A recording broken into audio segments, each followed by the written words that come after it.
साहब कभी बीवी की दवा के लिए किसी के दरवाजे पे 10 रुपए लेने गए हो? ये कमेटी वाले अपने बच्चों के शौक के लिए किसी से 50 रुपए का सवाल करने गए हो? इन कमेटी वालों ने किसी से अपने घर के खर्चे के लिए 100, 500, 1000 रुपए मांगे हो? खुदा की कसम हम जानते हैं हमारी कौम तो इतनी गैरत वाली है। जब कोरोना आया था कितने लोग वाकई से घर में मर गए थे, लेकिन दरवाजे से निकल के हाथ नहीं फैलाया था। कितने लोगों ने भूख की वजह से मौत को गले लगा लिया था, लेकिन अपनी हकीकत, अपनी हैसियत किसी के सामने नहीं ला के रखी थी। अगर आज ये जलसे वाले किसी के दरवाजे पे जाके हाथ फैलाते हैं तो मकसद अपने बच्चों की जरूरत नहीं, अपने खर्च का ही पैसा नहीं, बीवी का इलाज नहीं, सिर्फ इसलिए मेहनत करते हैं ताकि ये पैसा हो जाए और ये महफिल सच जाए और ये दीवाने आ जाएं, बातें मदीने वाले की होने लग जाए। वरना खुदा की कसम तुम क्या दे सकते हो? हैसियत क्या है? हम तो उससे मांगते हैं कौन देता है देने को मुंह चाहिए, देने वाला है सच्चा हमारा। नारे तकबीर, नारे निसालत, मसलके आला हजरत, मसलके आला हजरत मुफ्ती हम्माद साहब किबला, मुफ्ती हम्माद साहब किबला। नारे तकबीर, नारे रिसालत। वाह क्या बात है हजरत, जवाब नहीं। एक जलसे की उम्र कितनी होती है? कितनी है जलसे की उम्र? हम कहेंगे जब से पिंडाल लगा तब जब खत्म हो गया जलसा खत्म नहीं, जलसा तब से शुरू होता है जब से तारीख मुकर्रर की जाती है। क्या बात है, मजाक समझ रखा है? तेरे घर में तेरे बेटे की खतने होती हैं तो पूरा मोहल्ला सर पे उठा लेता है, तुझसे 4 मेहमान नहीं संभाले जाते। सलाम करो कमेटी वालों की हिम्मत को जिन्होंने हजारों लोगों का इंतजाम किया। क्या बात है, बेशक खुद तो करते ही नहीं काम और दूसरों को करने नहीं देते। ऐसे भी कितने परवर लोग हैं, हर जगह का ये मिजाज बनता जा रहा है। लेकिन कमेटी वालों, बड़े हो तो छोटा समझना, बराबर के हो तो भाई समझना, और छोटे हो तो बड़ा समझ के बाद यकीन के साथ पल्ले बांध लेना। दुनिया कुछ भी कहे, हमें इनसे कोई उम्मीद नहीं, हमें मदीने वाले से उम्मीद है। बेशक हाफिज़ मिल्लत फरमाया करते थे कि जब कोई काम करता है तो लोग उसकी टांगे खींचा करते हैं। हाँ, और हयातुल हैवान के अंदर मुल्ला अली कारी ने लिखा है कि हिरन कभी शेर के हाथ ना आए, सिर्फ एक गलती करता है जो वो पकड़ा जाता है। मुल्ला अली कारी हयातुल हैवान के अंदर लिखते हैं कि हयातुल हैवान के अंदर लिखा हुआ है कि हिरन जो है ना कभी शेर के हाथ ना आए जो उसकी रफ्तार है, पकड़ा सिर्फ इसलिए जाता है वो क्योंकि वो मुड़ के पीछे देख लेता है। अगर वो पीछे मुड़ के न देखे तो कभी शेर के हाथ नहीं आएगा। इसलिए काम करने वालों, कुत्ते भौंकते रहते हैं, हमें अपना काम करते रहना चाहिए। जी जी जी, मुड़ के पीछे, मुड़ के पीछे, मुड़ के पीछे, मुड़ के देखोगे रफ्तार धीमी हो जाएगी, और कुत्तों के डंडे मारोगे तो काम बंद हो जाएगा, क्योंकि फिर कुत्तों से लड़ते रह जाओगे। बड़े बूढ़े कहते हैं कुत्ते भौंकते रहते हैं, मस्त हाथी, कहावत याद है ना ये, मस्त हाथी चलता रहता है। अपने हिस्से का काम करो, कोई कुछ भी कहे फिक्र नहीं, हमें अपना इनाम अपने नबी से लेना है। ये महफिल अज़मत वालिदैन के हवाले से सजी, जिन्होंने सजाई अल्लाह उनके वालिदैन अगर जिंदा हैं तो लंबी उम्र अता कर, अगर चले गए हैं तो उनको जन्नतुल फिरदौस अता कर।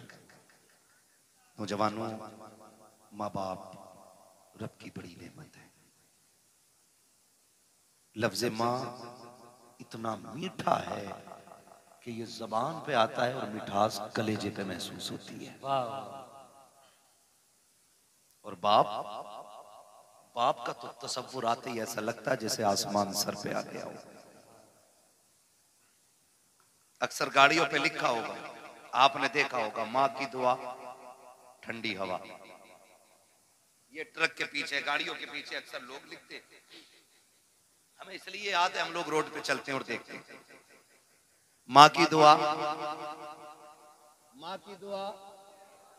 इतने ठंडे ना पड़ो कि बोल ना पाओ। मुझे मालूम है मेरे हिस्से में 3 के बाद का वक्त आया है, लेकिन मैं खुश हूं इस बात के कि मेरे हिस्से में क्रीम क्रीम आई है, जितना मट्ठा है वो सारा जा चुका है।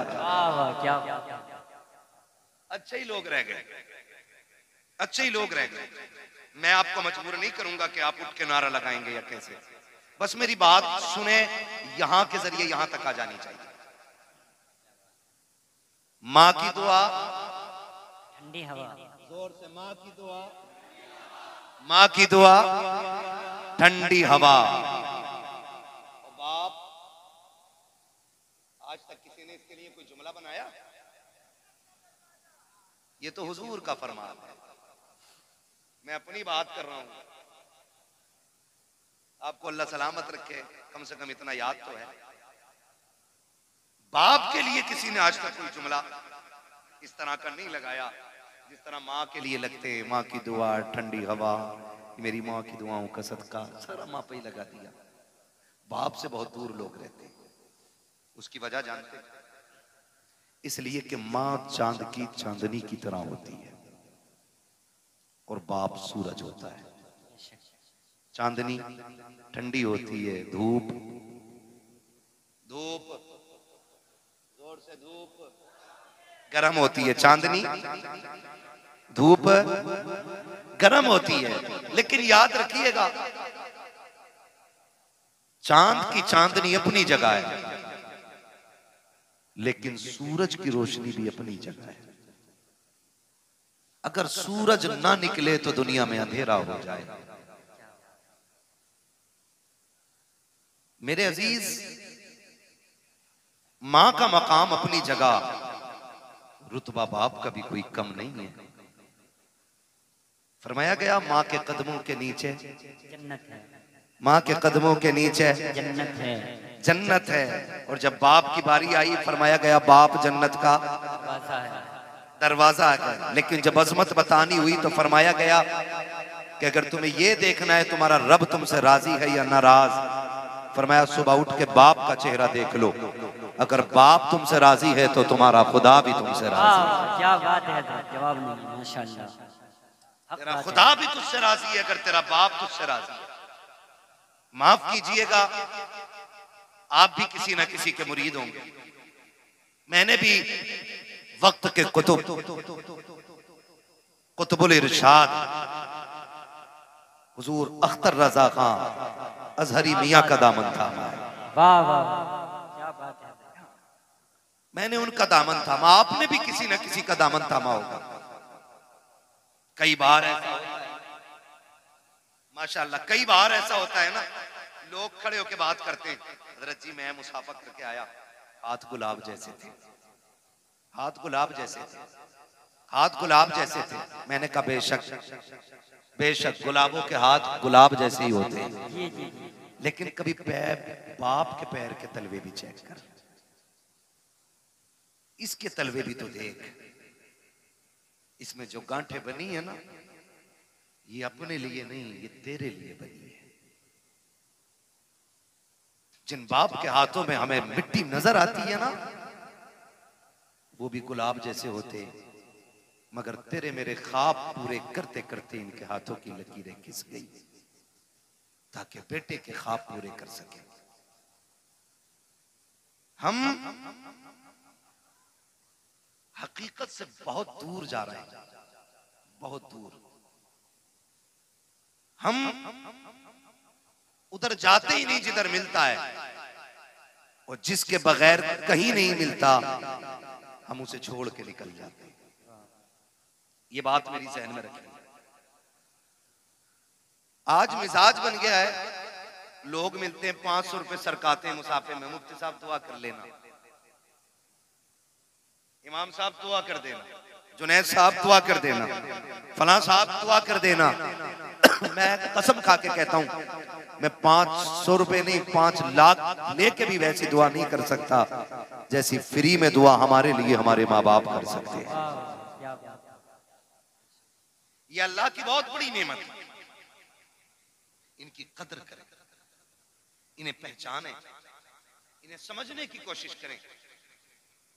अब बाप बूढ़ा हो गया है ना, हम जवान हो गए, तो जाहिर है बेटे पे जवानी तब आती है जब बाप बूढ़ा हो जाता है।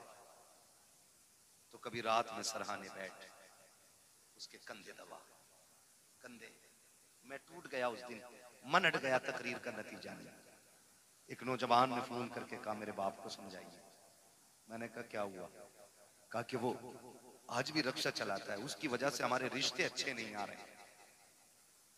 तो मैंने कहा तू मुझे कैसे जानता है? उसने कहा मैं आपकी तकरीरें सुनता हूँ। तो मैंने कहा जालिम, तुझे इतना भी हया नहीं आया क्या? तूने मेरी गुफ्तगू में आज तक बाप के हवाले से बात नहीं सुनी? ये दिल में मेरे ख्याल आया, दिल में ख्याल आया, फिर सोचा कोई नतीजा नहीं। फिर किसी ने कहा कि अगर तुम भी हट जाओगे तो फिर फितना परवर लोग भी माइक पे आए, फिर हो सकता और भी ज्यादा फसाद। नहीं गए छोड़ के, लेकिन उस दिन एक चीज का एहसास हुआ, जिस बेटे को जवान करने के लिए एक बाप दर दर के ठोकरे खाता है, वो बेटा अपने बाप को तालीम देते हुए कहता है कि ये रक्षा क्यों नहीं छोड़ रहा? सिर्फ इसलिए कि इसका रिश्ता अच्छे घर से नहीं आया, इसलिए तुझे आज बाप की मजदूरी से काहिली लगती है। मैं हाथ जोड़ के कहता हूं नौजवानों, अगर तुम्हारा बाप मजदूरी करता है तो उसे हकीर न समझना। अगर तुम्हारा बाप ईंटें ढोता है तो उसे कमतर न समझना। अगर तुम्हारा बाप थक के खा के 4 पैसे इज्जत के कमा के लाता है, उसको कभी हकीर न समझना। वो रक्षा चलाने वाला, वो ठोकरे खा के तुम्हें 4 पैसे ला के देने वाला, वो मजदूरी करके पसीना बहा के तुझे इज्जत की रोटी खिलाने वाला, जब शाम को लेटा करे कभी उसके कंधे दबाया कर, कभी उसके तलवे दबाया कर। अगर वो तुझसे कहे बेटे क्या बात है, तो उसके कदमों को चूम के कहा कर अब्बा तेरा एहसान है, तू इतना अच्छा बाप है, तूने बाप होने का हक अदा कर दिया है, तूने किरदार निभा के दिखाया है। अब्बा तेरी मजदूरी पे सदके जाए, तेरी मेहनत पे कुर्बान जाए। हमें शुक्र रब का, रब ने हमें दलाली वाला बाप नहीं दिया है, मेहनत वाला बाप दिया है कि तूने किसी के आंसुओं में डूबे हुए लुकमे नहीं खिलाए, अपने पसीने में डूबे हुए हलाल के लुकमे ला के। नारे तकबीर, नारे रिसालत, मसलके आला हजरत, मसलके आला हजरत, मकामे वालिदैन, मकामे वालिदैन, नारे तकबीर, नारे रिसालत, जिंदाबाद। या रसूल अल्लाह। ओ भाई, इसका ई को थोड़ा कम करें, तवज्जो है सारे लोगों की। बाप बाप होता है, बाप कौन होता है? बोले जरा। बाप बाप होता है। लेकिन आज ना शादी हो गई ना तो अब्बा को भी हाजी जी कह रहा है, अपने बाप को हाजी जी कह रहा है। बेटा हाँ, घर में आके कह रहा है हज्जन, हाजी जी कहाँ है? और बेगैरत जिसे हज्जन बोल रहा है वो माँ है, और ससुराल में ससुर को जाके कह रहा है अब्बू। सास को अम्मी और मां को हज्जन, अब्बा को हाजी जी। मैं ये नहीं कहता आप ससुर को अब्बा ना कहो, सास को मां ना कहो, लेकिन तुझे पता है मां की जिंदगी में सबसे खूबसूरत लफ्ज मां होता है।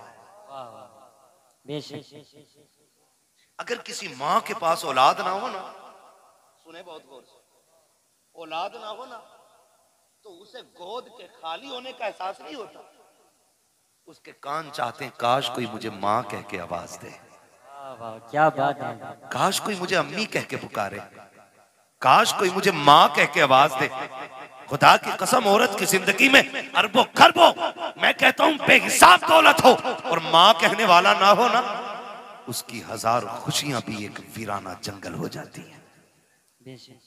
भूल गए हम, भूल गए हम। इस माँ ने इस आवाज के लिए कितने दुख उठाए। आज बेटा कहता है नहीं नहीं जी, मैं शुक्र है पुणे में रह रहा हूं बच्चों के साथ, मौलाना आना मेरे से घर। अम्मी किधर है? अम्मी गांव में ही है। तो मैंने कहा मौलाना क्या खाक करने आएगा? जब तेरे घर में माँ के लिए जगह नहीं तो मौलाना के लिए जगह क्या करेंगे? कान खोल के मेरी बात सुनना प्यारे, दौलत कमाओ तुम्हारा हक है, जितनी चाहो हलाल कमाओ, लेकिन माँ बाप को छोड़ के नहीं, माँ बाप को छोड़ के नहीं। इसलिए कि दुनिया की कोई भी दौलत माँ बाप से बड़ी दौलत नहीं हो सकती, माँ बाप से बड़ी दौलत नहीं हो सकती। कह रहा नहीं बच्चों के साथ हूं, अल्लाह का शुक्र है, अम्मा से पूछ के आया था, अम्मा से पूछ के आया था क्या काम आने का। मैंने कहा अम्मी अकेला रहता हूँ, रोटी टाइम पे नहीं मिलती है, ले जाऊं बीवी को, इससे अलावा बेहतर बहाना कोई बेगैरत के पास हो ही नहीं सकता।